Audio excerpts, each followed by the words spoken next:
Hi coaches, happy day 2 of Team M2L's Coach Success Training. I am excited to be here with you today to share a couple of things. First of all, we're going to talk about setting goals and what that looks like in this business and in your life. Second of all, we're going to talk about what is possible and what is possible in this business, what's possible in your fitness journey, how to look at that so that we aren't going at this blindly. The last thing that we're going to talk about is how much time that you put into this. I know that we all have to take a deep breath with this because I know that it can be overwhelming at first, and we actually probably don't even know how much time we put into this or how much time we should put into this. So first of all, I want to start off with telling you my story because some of you may not know me very well and you may not have ever heard how I got into this business, but I'll tell you briefly. For a few years, when I was in between having babies, I started working out at home, and I started doing P90X, and I did a little bit of Insanity, painfully, even though it's one of my favorite programs and trainers now. But I pushed myself because it was just an outlet for me. And I didn't know what coaching was. I started seeing it on the videos because I started ordering some of the newer programs as I got, more into Beachbody. And I contacted my coach. I met her through Instagram. So that was a fun, encounter, I guess, because I did not know her. So I met her, I talked to her, and I signed up 2 weeks later. But what got me to that was because I loved Beachbody products, and I had never tried Shakeology before. And that was the game changer for me because that was the reason that I signed up, because I wanted the discount.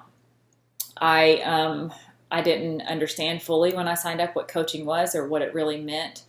I didn't know how to share it, and not that my wonderful coach Kelly didn't try to teach me. It's just there was not a lot available. I've been a coach for almost 3 years now, and the training was just very hard and kind of like boring to listen to, and I didn't necessarily have a business mind, so I didn't really know how to invite people.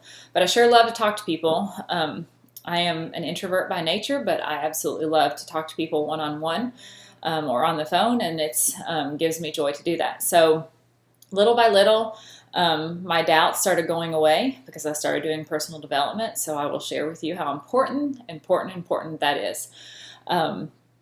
And I don't take that lightly because personal development is what brings you success in this business. So we will go over with that. And I will start with what is possible in this. I never, ever imagined that I would be to the point that I am now in this business. Not that I ever saw myself giving up, but I honestly saw myself doing it as a hobby, as what some people call it. And it was shocking to me every time that I would share it. And every time that I would tell someone about it, I kind of had just this excitement about it and innocently shared it. And it just grew. So I think it took me doing personal development to handle lots of things in this business that I didn't understand. And so I enjoyed pursuing that more and more. Like I couldn't get enough of it because it really made, it was the missing piece to the puzzle for me in this business. And I find that it is the missing piece for everyone because we aren't used to doing training for life things anymore. Once you kind of grow up and you're out of college, or you're a mom at home, or you're a busy mom at work, we don't do continuing education. I swear that the personal development that I've done has changed me as a mother, has changed me as a wife, has changed me as a coach. So I'm still imperfect and I still am learning. I think no leader ever stops learning. So I challenge you to invest in the things that I'm going to tell you today. So first of all, I'm going to tell you what I'm laying out for you today. So I'm going to go ahead and give you your homework. Today, I would love for you to write down 10 goals that you have for this year. They can be goals from A to Z, and there's no rhyme or reason to, I'm not going to tell you exactly what you need to do because only you know that, but I would love for you to circle one of those goals that you can work on this month, because we're only spending 14 days together, and then we have a whole nother half of the 30 days of your first, experience as a coach. So think about what you can do in this month out of all those 10 goals and circle one of them. So the second thing is I would love for you to write down your why. It should have been in the original email that you get about, talking about your why. Your coach has probably shared with you their why. Your why needs to make you cry. I cry every time I talk about my why because it is the reason that I do this business. It's the reason that I wake up every day excited about it, and no one can take that away from you. No one can tell you that your why isn't your why. And so make that about this business and about who you are. And the last thing is, how much time are you willing to work on this business? So I will tell you right now that when I started out with the business, I put in 20 minutes a day. And it took me a long time to get to Emerald doing 20 minutes a day. And that's the honest truth. I felt like 20 minutes a day is all that I needed.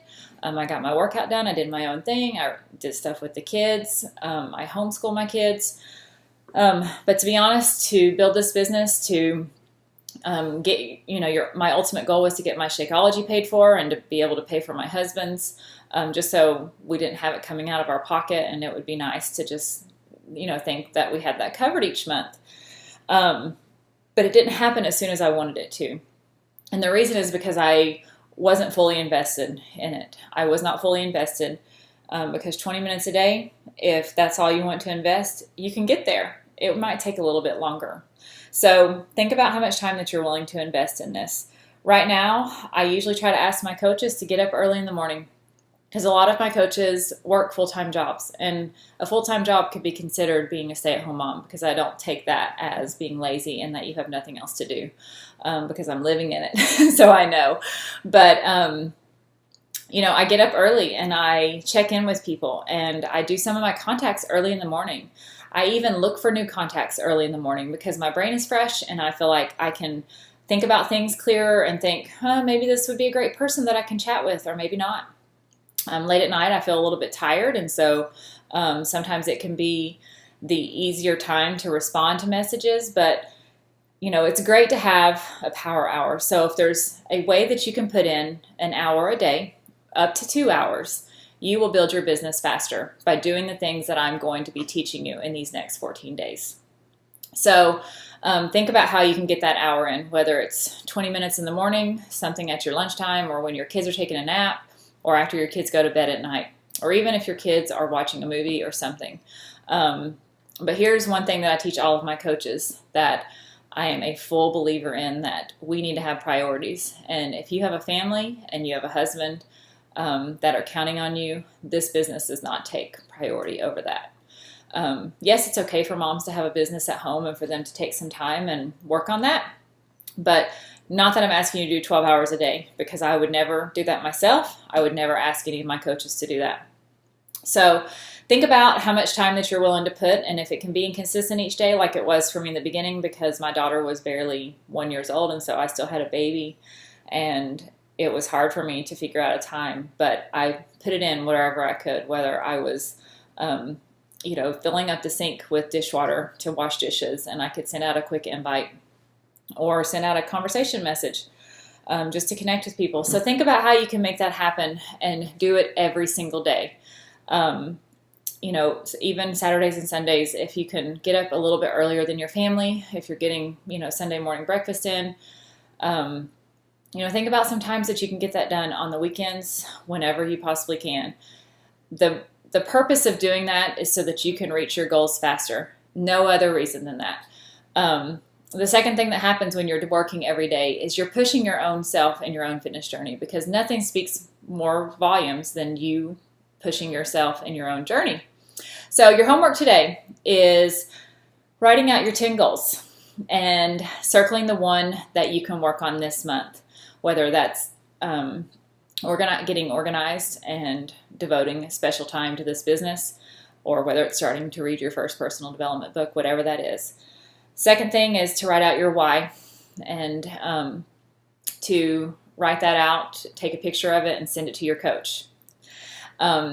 And if you write out your 10 goals, let us know. Comment on this post and let us know that you have done that, and that you've taken a picture, tag your coach so that your coach knows that you're sending it to him or her. And also commit to how much time you're willing to work this month, your first month of coaching. All right, guys, I hope you have a great day, and I'll see you tomorrow.